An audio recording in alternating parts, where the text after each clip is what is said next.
Today, November 29th, is the anniversary of the last known victim, to me, last known victim of Dr. Lucy Hagenow. It was in 1926. A stenographer named Mary Moorhead died from a criminal abortion in Hagenow's office. Now, I have no idea why she was not arrested until November 13th of the following year. And Hagenow's career was a very big eye-opener to me. I had not realized the degree to which abortionists were free to just practice without let or hindrance in some areas. I really would like to do some research, and I think it's incumbent upon all of us to do some research into how they were able to get away with this and how we might be able to prevent them from getting away with it in the future when legal protection is restored and we can start putting these people in prison again when they kill women. And it's not like in Chicago they didn't take this seriously. The very first person sentenced to death in the Illinois electric chair was an abortionist who killed a patient.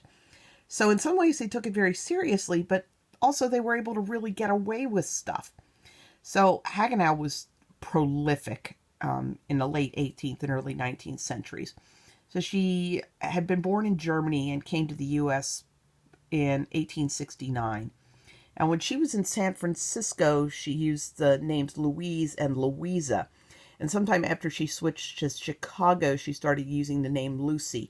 And cross-indexing stories, I have been able to verify that Lucy and Louise and Louisa Hagenow were all the same person. She first shows up in American records in the 1878 San Francisco City Directory, where she was listed as a physician. She claimed to be an 1879 graduate of Missouri Medical College, even though she was clearly practicing in San Francisco from at least 1877 through 1889. So she turned up in Santa Clara County, California, and was arrested in 1885 for practicing medicine without a license.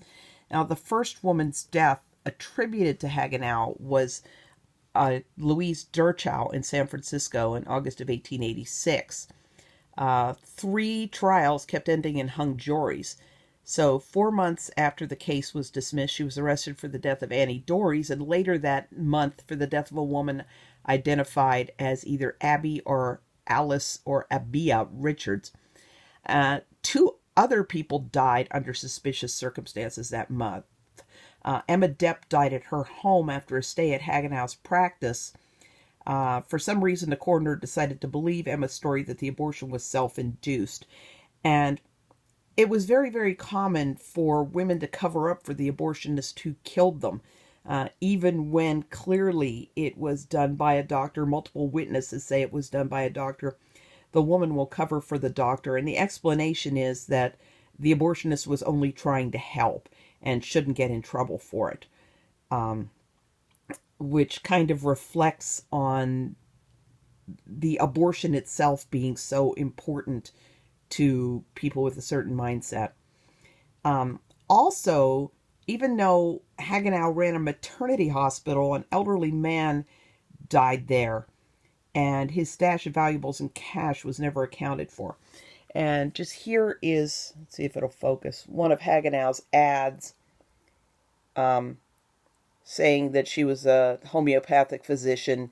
Very, very thinly veiled ad advertising that she did abortions. Now, in 1889, the case against Hagenow for Annie Dorries' death was dropped after a 3rd hung jury. So we kept getting hung jury after hung jury, but they did keep prosecuting her in San Francisco.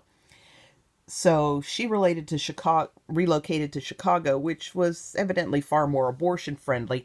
She drummed up business with ads reading things like, Dr. Louise Hagenow, licensed physician, expert, 27 years, female diseases, a new scientific painless method, no operation, good results, and then her address.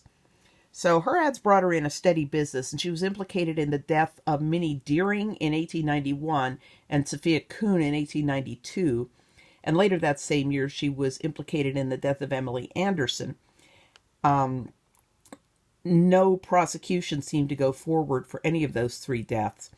And she made headlines again in 1896 with the deaths of Hannah Carlson, and then in 1899 for Marie Hecht. And she was attracting so much attention that she wound up being the victim of a home invasion robbery. The thieves had targeted her home because they knew that she had very valuable jewels. And there was a brief hiatus in the beginning of April 1900 because Hagenow was sentenced to a year to life in prison for Marie Hecht's death. But she was paroled after serving only 1 year. And during her next period of freedom, she was held to the grand jury 11 times for patient deaths, including making headlines for a death in 1905 for May Putnam, 1906 for Lola Madison, and 1907 for Annie Horvitich. So Annie's death finally won Hagenow a trip to Joliet with a degree of national notoriety, spawning headlines like "Human Monster is Behind Bars," "Old Women Kills 10,000 Persons," of course referring to the babies. This later headline's subhead, "Lucy Hagenow of Chicago has criminal record that surpasses anything of a similar nature in world's history," was probably a bit premature. A news article said that Hagenow pleaded innocence in the same hysterical manner that had characterized her actions many times when taken before the authorities for similar offenses. So she was sentenced to 20 years for Annie's death, a sentence that led the Rockford Gazette to declare death's trial is ended, but the sigh of relief was kind of premature. Hagenow was freed from Joliet in October 29th in 1917, having served less than half of her sentence, and went straight back to business, landing 22-year-old Pauline Arbrecht in the hospital fighting for her life. And in her jail cell, Hagenow was pressed by reporters and snapped, "I didn't do anything to her. There wasn't anything the matter with her. She asked me for advice and I told her to go home and forget it." So she's kind of denying doing the abortion on Pauline, but then started talking about, "Yes, I've been arrested before. What's that to you? Yes, I've served time in Joliet. Why do you blame me for these things? If these fool girls would take care of themselves, they wouldn't have these things done, would they? There's lots of midwives in Chicago making a living the way I do.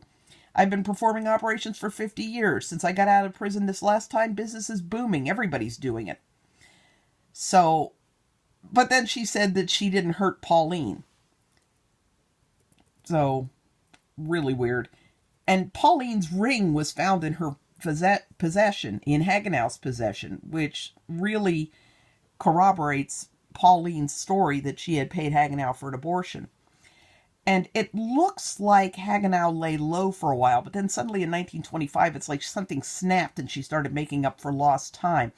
That year, there were 5 young women whose deaths were attributed to Hagenow.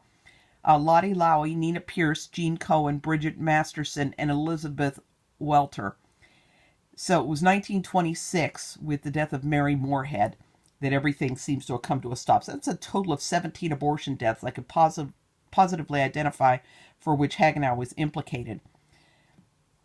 So she served about a year for Marie's death, was incarcerated for Annie's death until 1917, and she was sentenced to prison for Mary's death.